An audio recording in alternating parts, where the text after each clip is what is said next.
Olá, bom dia. Seja bem-vindo a mais uma aula da Escola Bíblica Alameda. E nós estamos na série Novos Começos, Valores Eternos. E nessa semana nós vamos continuar falando a respeito do Sermão do Monte.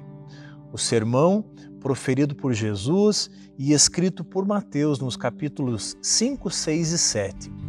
E na aula anterior nós falamos a respeito da lei, um ensino a respeito da lei, narrado em Mateus 5, entre os versículos 17 e 20. E nessa semana vamos falar a respeito do ensino a respeito da ira, narrado em Mateus 5, entre os versículos 21 e 26.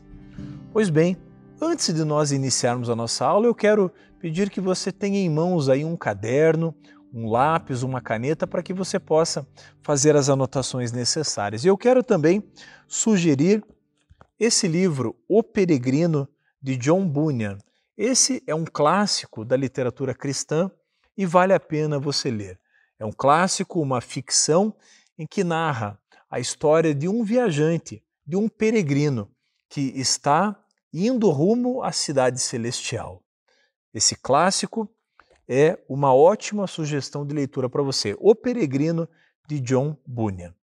Muito bem, retornando então à nossa lição de hoje, nós vamos falar então a respeito de Mateus 5, entre os versículos 21 e 26. Eu quero começar lendo esse texto. Diz assim a palavra do Senhor: Ouviste o que foi dito aos antigos: não matarás, e quem matar estará sujeito a julgamento. Eu, porém, vos digo que todo aquele que, sem motivo, se irar contra o seu irmão, estará sujeito a julgamento. E quem proferir um insulto a seu irmão, estará sujeito a julgamento do tribunal. E quem lhe chamar de tolo, estará sujeito ao inferno de fogo. Se, pois, ao trazeres ao altar a tua oferta, ali te lembrares de que teu irmão tem alguma coisa contra ti, deixa perante o altar a tua oferta, vai primeiro, reconcilia-te com o teu irmão, e então, voltando, faz a tua oferta. Entra em acordo sem demora com o teu adversário, enquanto estás com ele a caminho, para que o adversário não te entregue ao juiz, o juiz ao oficial de justiça, e sejas recolhido à prisão. Em verdade te digo que não sairás dali enquanto não pagares o último centavo. Meu irmão, minha irmã, aqui são palavras de Jesus nos seus ensinamentos do Sermão do Monte. Eu e você precisamos retornar alguns versículos para conseguir fazer a conexão entre esses dois textos. Veja, Jesus, no ensino anterior, ele vai dizer que ele mesmo não veio revogar a lei, mas ele veio para cumprir a lei. E nessa sequência, então, de ideias, Jesus continua falando agora a respeito da ira. E precisamos ter sempre em mente aqui a seguinte verdade, que Jesus veio cumprir a lei. Porque eu quero chamar a atenção aqui, para esse texto, para algumas verdades importantes. Jesus começa dizendo: ouvistes o que foi dito aos antigos. Ou seja, Jesus ali nesse contexto está cercado dos seus discípulos, está cercado também de uma multidão que conhecia o Antigo Testamento, que conhecia as leis de Moisés, que conhecia a respeito da Torá, a respeito da lei, a respeito dos profetas. Então, para esse público, Jesus começa dizendo: não matarás. E aqui eu quero fazer uma alusão àquilo que está escrito no Antigo Testamento. Em diversos textos do Antigo Testamento vem essa ênfase do não matarás. E o primeiro texto que eu quero destacar é aquilo que está escrito em Êxodo 21, 12. Vamos ver o que diz a palavra do Senhor. Êxodo 21, 12. Diz assim a palavra do Senhor: quem ferir um homem de modo que este venha a morrer, também será morto. Outros textos, como Levítico 24, 17, Números 35, 16 e Deuteronômio 17:8 vão transmitir essa mesma ideia, da ideia de que aquele que matasse alguém, esse também seria morto. E aqui eu preciso mais uma vez lembrar, Jesus disse: eu não vim revogar a lei, mas eu vim cumpri-la. Portanto, na sequência desse ensino, eu e você precisamos ter em mente essa alusão ao Antigo Testamento, entendendo que Jesus estava ali cumprindo a lei. A lei é santa, ela foi dada por Deus, ela é inalterável e ela perdura sem nenhuma mudança. Porém, a questão principal aqui é que Deus não está olhando apenas para a ação, apenas para o ato, mas Deus está olhando mais fundo. Deus está olhando a origem da ação, a mentalidade por trás do ato. Eu quero destacar aquilo que está escrito em Mateus 15:19. A palavra de Deus diz assim: pois do coração procedem os maus pensamentos, entre eles um homicídio. Dessa maneira, a partir de Mateus 15:19, nós entendemos que Jesus está indo na raiz do problema. Jesus está igualando a ira ao assassinato. Eu e você sabemos que, cabalmente, há uma grande diferença entre irar-se e matar alguém. Mas o que Jesus traz à luz é que dos nossos maus pensamentos é que procedem homicídios, e assim como diz o texto, maus pensamentos, imoralidade, prostituição. O que Jesus traz aqui é uma equivalência. Jesus está dizendo, a ira, aquilo que procede do teu coração, ela se equivale a um assassinato. E eu quero ler outros dois textos aqui que vão nos ajudar a compreender esse ensino que Jesus traz a respeito da ira. Êxodo 20:18 vai dizer, um dos mandamentos, não matarás. E também em Romanos 13, entre os versículos 8 e 10, o apóstolo Paulo vai dizer o seguinte, diz assim a palavra do Senhor, Romanos 13, entre os versículos 8 e 10. Não fiquem devendo nada a ninguém, exceto o amor de uns para com os outros, pois quem ama o próximo cumpre a lei. Pois estes mandamentos, não cometa adultério, não mate, não furte, não cobice e qualquer outro mandamento que houver, todos se resumem nesta palavra. Ame o seu próximo como você ama a si mesmo. O amor não pratica o mal contra o próximo. Portanto, o cumprimento da lei é o amor. Aqui, mais uma vez, nós entendemos as palavras de Jesus no ensino anterior. Jesus está dizendo que ele veio cumprir a lei. E a lei se resume no amor de Deus, no amor que Deus tem para conosco. E nessa retribuição, o amor que eu demonstro para com Deus, ele também precisa ser refletido no amor que eu demonstro para com o próximo. Agora, voltando ao contexto da ira, o que significa irar-se? Perceba, Jesus iguala a ira com o homicídio, mas o que significa de fato o irar-se? Se nós olharmos o significado original dessa palavra ira, nós podemos entender que ira equivale a estar amargurado, estar raivoso contra o irmão, ficar exasperado, carregar rancor dentro de si, distanciar-se do irmão, manter-se separado dele, consumir-se intimamente. Também ira pode significar estar agitado, enfurecido, agredir, ser duro, injusto, externar uma mentalidade áspera, ter acessos de cólera.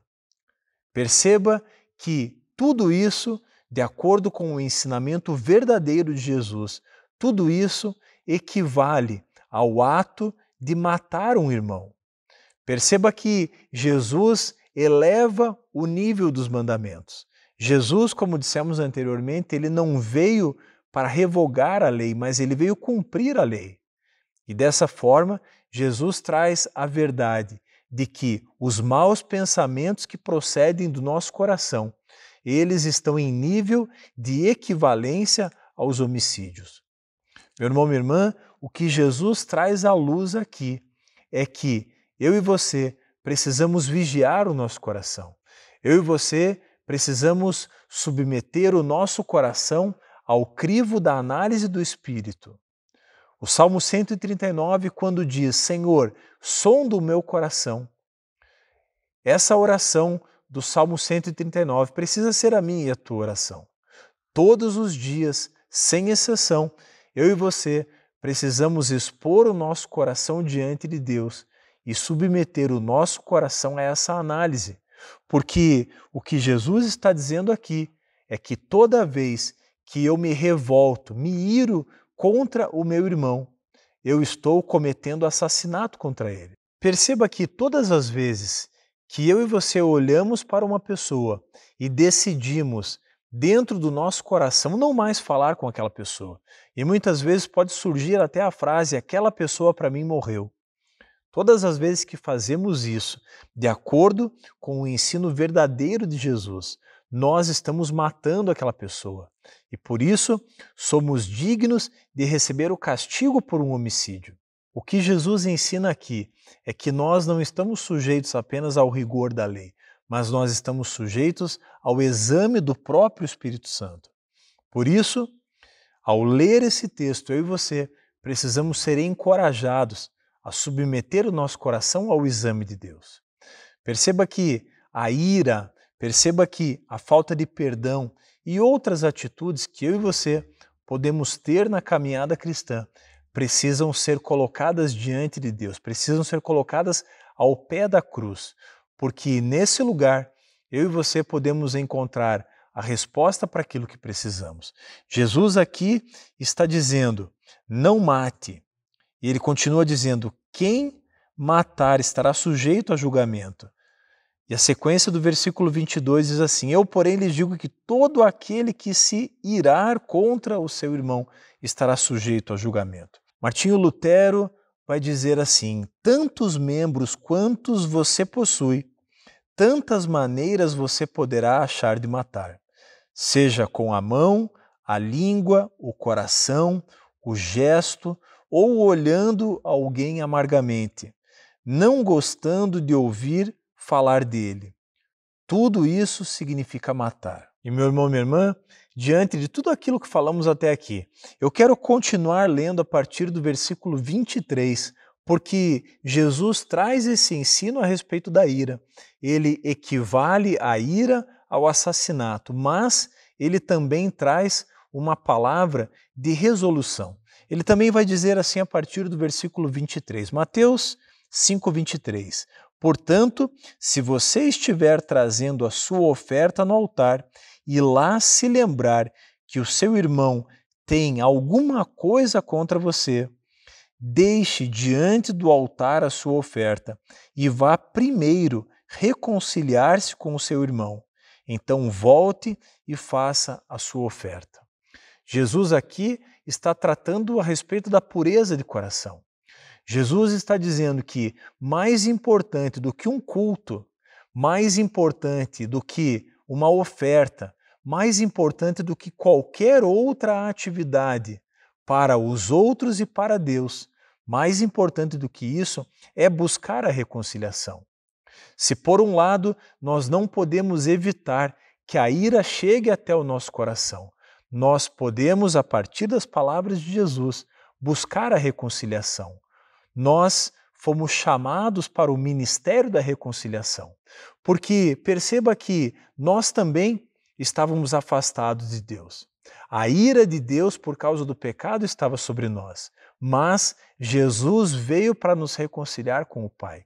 E da mesma forma, eu e você temos a obrigação de nos reconciliar com os nossos irmãos. Por isso, diante dessa palavra, ao final dessa aula, eu gostaria de pedir que você submetesse o seu coração ao exame do Espírito, porque a palavra de Deus é muito clara. Ela vai dizer que se há algo em nosso coração contra alguma pessoa, eu e você somos motivados a partir das palavras de Jesus a buscar a reconciliação. O texto continua dizendo A partir do versículo 25, entra em acordo sem demora com o teu adversário, enquanto estás com ele a caminho, para que o adversário não te entregue ao juiz, o juiz ao oficial de justiça, e sejas recolhido à prisão. Perceba aqui que, mais uma vez, Jesus é enfático em dizer aquilo que precisamos fazer. Eu e você precisamos buscar em todo o tempo essa reconciliação. Jesus diz: largue a sua oferta diante do altar. O que Jesus está dizendo aqui é que, enquanto a minha situação com o meu irmão ou com o meu próximo não estiver resolvida, eu e você precisamos buscar em todo o tempo essa reconciliação. Em todo o tempo, a reconciliação está sendo colocada num nível de prioridade mais alto do que qualquer ordem de culto, mais importante do que a oferta, do que a leitura bíblica, do que a oração. Eu e você precisamos buscar essa reconciliação. Para Deus, é muito mais importante e mais necessário um diálogo, uma reconciliação na qual se supera uma amargura, do que necessariamente um culto, uma ceia, uma celebração de um modo geral. Eu quero ler aquilo que está escrito em Oséias 6, no versículo 6. Diz assim a palavra do Senhor: eu quero que vocês se amem e não que me ofereçam sacrifícios. Aqui, Oséias, sendo boca de Deus, está colocando a reconciliação e o amor acima do culto. Meu irmão, minha irmã, eu e você temos o dever de buscar essa reconciliação. Eu e você devemos ser os primeiros a ir até o nosso irmão, a estender a nossa mão a ele e buscarmos essa reconciliação. O apóstolo Paulo escreve aos Romanos, no capítulo 12, no versículo 18: se possível, no que depender de vocês, vivam em paz uns com os outros. Aqui, mais uma vez, nós entendemos esse ensino. No que for possível, ou seja, no limite dos nossos esforços, nós precisamos viver em paz uns com os outros. É bem verdade que muitas pessoas ao nosso redor não querem se reconciliar. Muitas pessoas ao nosso redor não querem receber o nosso perdão. E aí, nesse caso, eu e você podemos ler mais uma vez o que Paulo escreve: se possível, naquilo que depender de nós. Por isso, o que estiver ao alcance das suas mãos, faça. Tudo o que for possível para se reconciliar com alguém que está distante. Que isso seja feito por mim e por você. Quando, porém, não for possível manter a conciliação, manter a paz, ore, coloque isso diante do altar do Senhor. O melhor lugar que eu e você temos para colocar a vida daqueles que estão ao nosso redor é diante de Deus. Em Romanos 12, 19, o apóstolo Paulo vai escrever: meus amados, não façam justiça com as próprias mãos, mas deem lugar à ira de Deus, pois está escrito: a mim pertence a vingança, eu é que retribuirei, diz o Senhor. Mais uma vez, o apóstolo Paulo dá uma ênfase muito especial a esse assunto. Quando tivermos dificuldades em nos reconciliar, quando tivermos dificuldade em manter a paz, eu e você precisamos colocar isso diante de Deus. E não devemos de maneira alguma buscar a vingança, porque o texto é muito claro: a mim pertence a vingança, diz o Senhor. Esse versículo que lemos agora aponta para a verdade de que eu e você precisamos oferecer amor em vez do ódio. Precisamos oferecer a bênção ao invés da maldição. Eu quero finalizar essa aula lendo aquilo que está escrito mais uma vez nos versículos 23 e 24 de Mateus 5, porque nesses dois versículos estão o centro da verdade desse ensino.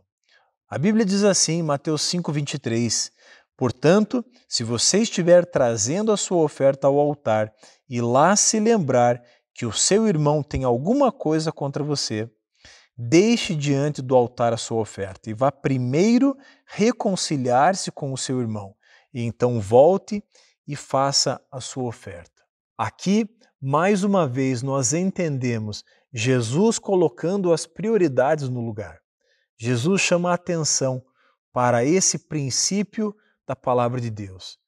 Eu e você precisamos buscar em todo tempo a reconciliação. E na próxima semana nós vamos continuar na série Novos Começos, Valores Eternos, falando a respeito do texto que está em Mateus 5, entre os versículos 27 e 30, um ensino a respeito do adultério.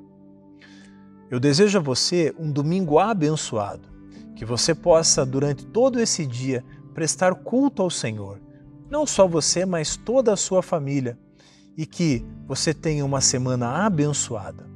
Eu te vejo na próxima aula da Escola Bíblica Alameda. Deus te abençoe.